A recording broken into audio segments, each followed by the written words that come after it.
ये बात तो हम सब जानते हैं कि एल्बर्ट आइंस्टाइन हिस्ट्री का सबसे बड़ा जीनियस था। इतना जीनियस कि वो अकेला ही हजारों साइंटिस्ट से ज्यादा दिमाग लड़ा सकता था। जो चीज हम इंसान समझना तो दूर की बात, सोच भी नहीं सकते, वो आइंस्टाइन ने सोची भी, समझी भी और उसको पूरी दुनिया के लिए आसान भी बनाया। एल्बर्ट आइंस्टाइन एक फिजिसिस्ट थे जिन्होंने थ्योरी ऑफ रिलेटिविटी, E=mc² और फोटो इलेक्ट्रिक इफेक्ट के लॉज बनाकर पूरी दुनिया को हैरान और परेशान छोड़ दिया था और इसकी वजह से ही इनको नोबेल प्राइज से भी नवाजा गया। इनकी एक्स्ट्रा ऑर्डिनरी सोचने और समझने की सलाहियत देखकर लोग समझते थे कि आइंस्टाइन के पास एक स्पेशल ब्रेन है जो हम आम इंसानों से काफ़ी ज़्यादा मुख्तलिफ है।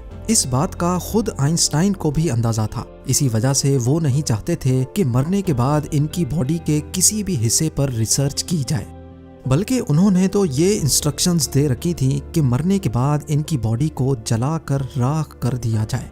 लेकिन फिर वही हुआ जिसका आइंस्टाइन को डर था। 18 अप्रैल 1955 को प्रिंसटन हॉस्पिटल में जब आइंस्टाइन का इंतकाल हुआ तो ऑटोप्सी के लिए यानी मौत की वजह जानने के लिए जो डॉक्टर आया उसने चुपके से आइंस्टाइन का ब्रेन निकाल लिया, क्योंकि उसको ये जानने की क्यूरियोसिटी थी कि दुनिया के सबसे बड़े जीनियस के ब्रेन में आखिर ऐसा है क्या। ज़ेम टीवी की वीडियोस में एक बार फिर से खुशामदीद। नाजरीन, आइंस्टाइन का ब्रेन चुराने वाले डॉक्टर थॉमस हार्वी थे, जिनको अपने साथ होने वाले अंजाम से ज्यादा इस स्पेशल ब्रेन को स्टडी करने में दिलचस्पी थी। कुछ दिनों के बाद जब प्रिंसटन हॉस्पिटल को डॉक्टर हार्वी की इस हरकत का पता चला तो उनको अपनी जॉब से हाथ धोना पड़ा। लेकिन डॉक्टर हार्वी आइंस्टाइन के बेटे हंस अल्बर्ट से जैसे तैसे करके ये परमिशन लेने में कामयाब हो गए कि वो उसके बाप के स्पेशल ब्रेन के अंदर छुपे राजों से पर्दा उठाकर उसको दुनिया के सामने लाना चाहते हैं। इस दिन के बाद से शुरू हुआ इस ब्रेन का एक लंबा तरीन सफर। डॉक्टर हार्वी एक पैथोलॉजिस्ट थे जो सिर्फ पोस्टमार्टम करना जानते थे। ये उनका सिर्फ ख्याल था कि वो इतने बड़े जीनियस के ब्रेन पर रिसर्च कर पाएंगे। अब कंडीशन ये थी कि डॉक्टर हार्वी प्रिंसटन हॉस्पिटल की जॉब से भी हाथ धो बैठे थे और अपने पैथोलॉजिस्ट का ओहदा भी। आइंस्टाइन का ब्रेन जो पहले ही डॉक्टर हार्वी प्रिजर्व कर चुके थे, वो इसको लेकर पेंसिल्वेनिया के शहर फिलाडेल्फिया ले गए, जहां उन्होंने ब्रेन की कई फोटोज ली और फिर उसको 240 छोटे छोटे पीसेज में काटकर हर पीस को अलग अलग जार में प्रिजर्व करके अपनी बेसमेंट में छुपा दिया। इसी मसले को लेकर डॉक्टर हार्वी का अपनी बीवी के साथ कई बार झगड़ा होता रहता था, क्योंकि उनकी बीवी अक्सर ये धमकी देती थी कि वो इस ब्रेन को उठाकर कहीं फेंक देगी। एक दिन झगड़ा इतना बढ़ गया कि दोनों मियाँ बीवी को डाइवोर्स लेकर अलग होना पड़ा और डॉक्टर हार्वी ब्रेन लेकर कैंसस के शहर विचिटा चले गए, जहां वो एक बायोलॉजिकल टेस्टिंग लैब में मेडिकल सुपरवाइजर की नौकरी करने लगे और यहाँ वो अपने फारिग टाइम में आइंस्टाइन के ब्रेन पर खूब स्टडी करने की कोशिश करते। इसके बाद कई बार वो अलग अलग जॉब छोड़कर मुख्तलिफ शहरों में ये ब्रेन लेके घूमते रहे। कई साल गुजर चुके थे लेकिन डॉक्टर हार्वी आइंस्टाइन के ब्रेन पर कुछ खास रिसर्च ना कर सके।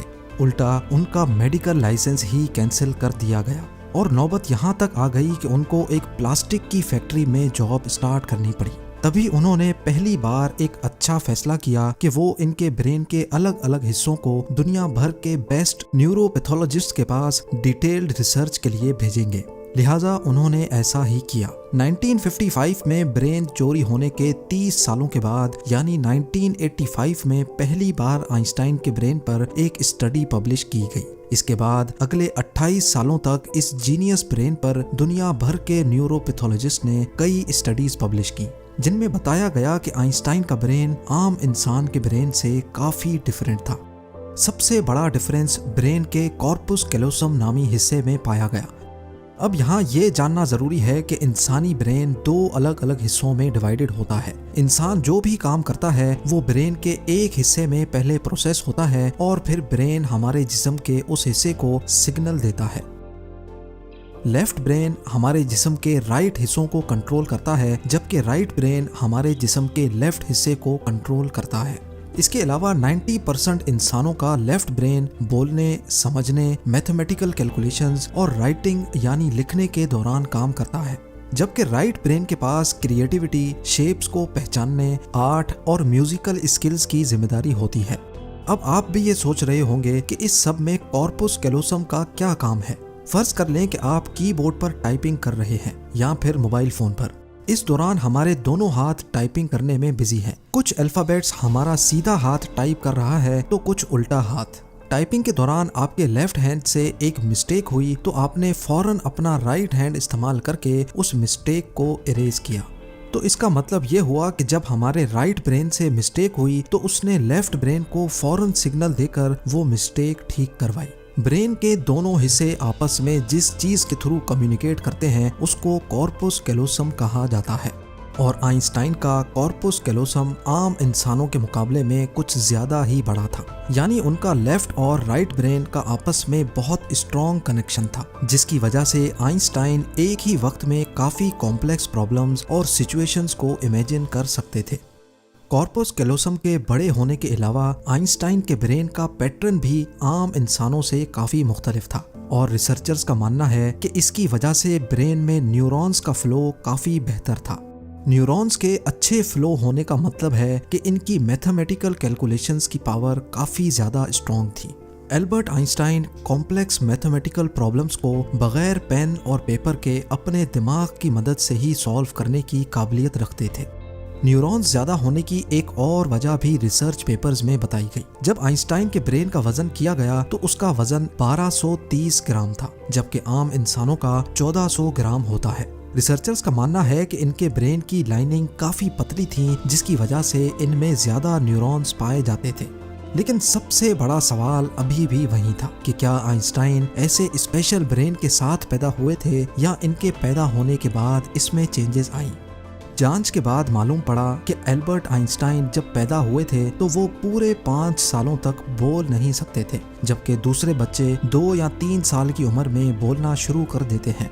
जब उन्होंने बोलना शुरू भी किया तब भी वो ज्यादा बोलना पसंद नहीं करते थे, बल्कि हमेशा अपनी सोचों में ही गुम रहते थे। उनके पास चीजों को मेमोराइज करने की पावर काफी कम थी, यहाँ तक कि उनको सिंपल मैथ्स के टेबल भी याद करने में मुश्किल होती थी। वो मैथ्स और नंबर्स को लॉजिकल तरीकों से प्रोसेस करने के मास्टर थे, ना कि उनको रट्टा लगाकर याद करने के। स्कूल लाइफ में बाकी हर सब्जेक्ट में आइंस्टाइन फेल होते थे, सिर्फ मैथ्स और साइंस वो वाहिद सब्जेक्ट्स थे जिसमें आइंस्टाइन के नंबर्स सबसे ज्यादा आते थे। जब एल्बर्ट आइंस्टाइन 12 साल के थे तब एक फैमिली टीचर अपनी ज्योमेट्री की बुक इनके पास भूल गए। हैरत अंगेज तौर पे सिर्फ एक ही दिन में आइंस्टाइन वो पूरी बुक पढ़कर अपने ज्योमेट्री के कॉन्सेप्ट्स क्लियर कर बैठे। ना सिर्फ इतना, बल्कि सिर्फ 14 साल की उम्र में ही वो इंटीग्रल और डिफरेंशियल कैलकुलस के मास्टर बन चुके थे। मैथ्स और साइंस में इनकी इतनी स्ट्रॉन्ग ग्रिप थी कि जब वो क्लासरूम में कोई सवाल पूछने के लिए हाथ खड़ा करते थे तो प्रोफेसर्स घबराने लगते थे, क्योंकि आइंस्टाइन के अक्सर सवाल टीचर्स के भी ऊपर से गुजर जाते थे। छोटी सी उम्र में ही वो इस यूनिवर्स के लॉज को एक छोटी सी इक्वेशन में बंद करना चाहते थे और यही उन्होंने अपनी जिंदगी का मकसद बना लिया था। 26 साल की उम्र में आइंस्टाइन ने 4 रिसर्च पेपर्स पब्लिश करके पूरी दुनिया को हैरान कर डाला और इसी वजह से उनको पीएचडी की डिग्री और ह्यूमैनिटी के लिए आला किरदार अदा करने की सूरत में नोबेल प्राइज से भी नवाजा गया। इसका अंदाजा आप सिर्फ इस बात से लगा लें कि आज भी आइंस्टाइन की उन थीसिस के बिना साइंस बिल्कुल अधूरी है। कई डॉक्टर्स और साइंटिस्ट ने ये नतीजा निकाला कि आइंस्टाइन का ब्रेन उनके पैदा होने के बाद स्पेशल बना था, जिसकी सबसे बड़ी वजह यह थी कि जब उनको अपने सवालों का कोई जवाब नहीं मिलता था तो वो खुद अपने दिमाग की मदद से जवाब तलाश किया करते थे। छोटी उम्र में ही ऐसा करने से इनका ब्रेन उसी हिसाब से डेवलप होता गया। आज भी आइंस्टाइन का ये एक्स्ट्रा ऑर्डिनरी ब्रेन अमेरिका में वाक़े द मटर म्यूजियम में मौजूद है, जिसको बड़ी हिफाजत से माइक्रोस्कोपिक फिल्म्स में प्रिजर्व करके रखा गया है। उम्मीद है जेम टीवी की ये वीडियो भी आप लोग भरपूर लाइक और शेयर करेंगे। आप लोगों के प्यार भरे कमेंट्स का बेहद शुक्रिया। मिलते हैं अगली शानदार वीडियो में।